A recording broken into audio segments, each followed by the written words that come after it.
This is the story of the paddle steamer Brother Jonathan. It struck a rock near Point St. George off the coast from Crescent City, California in July of 1865.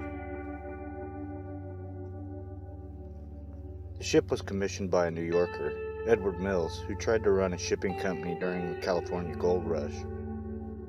Built in 1851, she was 220 feet long, 36 feet wide.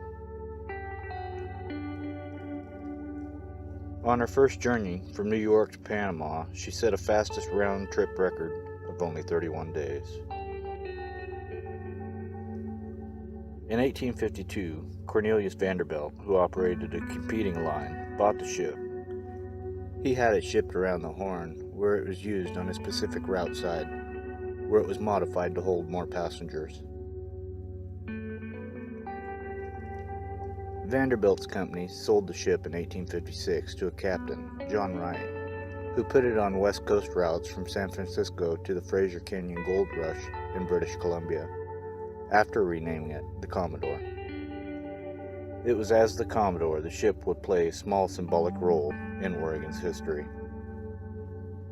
February 14, 1859, after President James Buchanan signed the bill admitting Oregon to the Union, the news was wired to St. Louis, carried by stage to San Francisco, and loaded on the Commodore and shipped to Portland, Oregon, notifying them of the statehood. The ship had fallen into disrepair by 1861 and was sold to the California Steam Navigation Company, who had her retrofitted and restored the name Brother Jonathan. The vessel once again gained a reputation as one of the finest steamers on the Pacific coast, making a record-breaking 69-hour one-way trip from San Francisco to Vancouver by way of Portland to the Salmon River Gold Rush. On its final voyage, crates of gold coins had been loaded.